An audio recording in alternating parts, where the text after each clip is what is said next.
Hello guys, सुबह का राधे राधे, जय श्री कृष्णा। तो गाइस, आज हम आपको बहुत ही अच्छी कथा सुनाने जा रहे हैं। इस कथा से हमें और आपको ज्ञान ही प्राप्त होने वाला है। श्री भुवनेश्वरी देवी तथा उनका परम धाम मणिद्वीप, ब्रह्मलोक के ऊपर स्वर्गलोक के नाम से प्रसिद्ध मणिद्वीप नामक स्थान आदि शक्ति भगवती भुवनेश्वरी देवी का निवास है। संपूर्ण लोकों में श्रेष्ठ होने के कारण ही उनका सर्वलोक नाम है। इसके समान त्रिलोक में कहीं कोई सुंदर धाम नहीं है। जगत के लिए ये छत्र स्वरूप है। सभी ब्रह्मांड इसी की छत्र छाया में है। सांसारिक ताप यहाँ से अपना प्रभाव नहीं डाल सकते हैं। मणिद्वीप में उपस्थित चिंतामणि ग्रह देवी का प्रधान स्थान है। मूल प्रगति भगवती भुवनेश्वरी के 10 शक्ति तत्व सोमपान रूप वहाँ उपस्थित है। शक्तियों एवं शक्ति तत्वों से युक्ति का ऊंचा मंच शोभायान है। ब्रह्मा, विष्णु, रुद्र और सदाशिव ये चारों देवता उस मंच के पाए हैं। सदाशिव उस मंच का पटरा कहा जाता है। उस मंच के ऊपर परम आदरणीय महान देवता भुवनेश्वरी विद्यमान है। सृष्टि आदि में अपनी लीला करने के लिए स्वयं भगवती भुवनेश्वरी ही 2 रूपों में विराजमान हुई।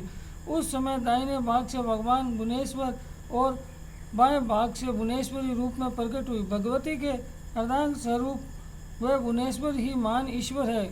कामदेव मर्दन करने कुशल ये महेश्वर करोड़ों कामदेवों के समान सुंदर है। 5 मुख और 3 नेत्रों से विभूषित भगवान महेश्वर अपनी भुजाओं में हरिण, अभय, वर मुद्रा तथा परसा धारण किए हैं। सब पर शासन करने वाले इन देवेश्वर की अवस्था 16 वर्ष जैसी है।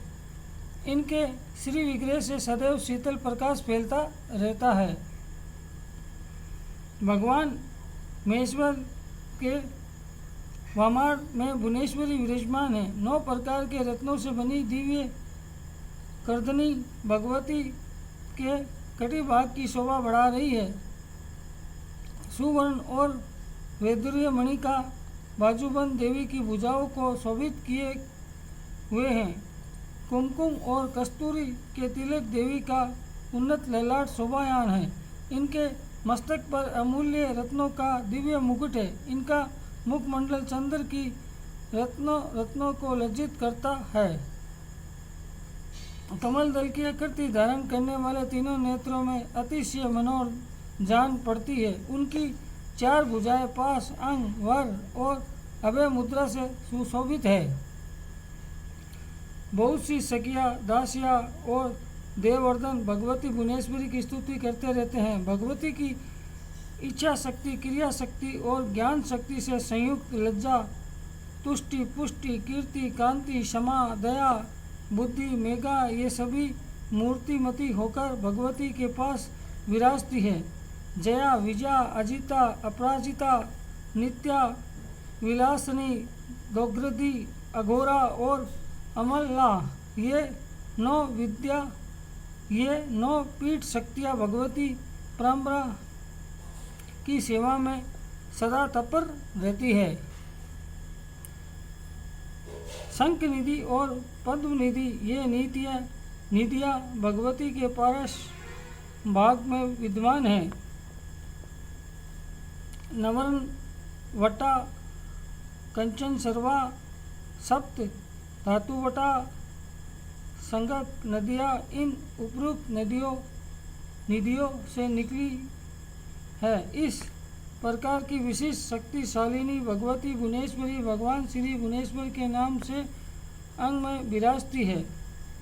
भगवती भुवनेश्वरी का चिंतामणि ग्रह 1000 योजन लंबा चौड़ा कहा जाता है। ऐसा कहा जाता है कि भगवती ये धाम अंतरिक्ष लोक में सुशोभित है। न प्रलय काल में इसका नाश होता है और न सृष्टि काल में इसकी उत्पत्ति की जाती है। भगवती के उपासक मृत्यु के बाद भी यही आते हैं कि श्री मनोरथ रूपी फल वाले बहुत से ये वृक्ष है। मणिद्वीप रोग में किसी शरीर क्षीण नहीं होता है। कभी भी बुढ़ापा अपना प्रभाव नहीं डाल सकता है। दिव्य स्थान चिंता, मातृश्य, काम और क्रोध से रहित ये यहाँ रहने वाले सभी युवावस्था के संपन्न तथा हजारों सूर्यों के समान तेजस्वी बने रहते हैं। प्रत्येक ब्रह्मांड में रहने वाले भगवती भक्त ही भुवनेश्वरी दर्शन का सौभाग्य प्राप्त करते हैं। इस प्रकार भगवती भुवनेश्वरी मणिद्वीप निवास करते हुए अपने भक्तों की सभी मनोकामनाएं पूर्ण करती है तथा मुक्ति भी प्रदान करती है। तो गाइस, आज हमने आपको ये छोटी सी कथा सुनाई। इस कथा से हमें यही प्रेरणा मिलती है कि हमें भगवान की भक्ति करनी चाहिए। भगवान की भक्ति में ही बहुत बड़ी शक्ति है। तो गाइस, आज के लिए इतना ही। राधे राधे। जय श्री कृष्णा। जय माँ भगवती। जय माँ अम्बे। जय माँ दुर्गा।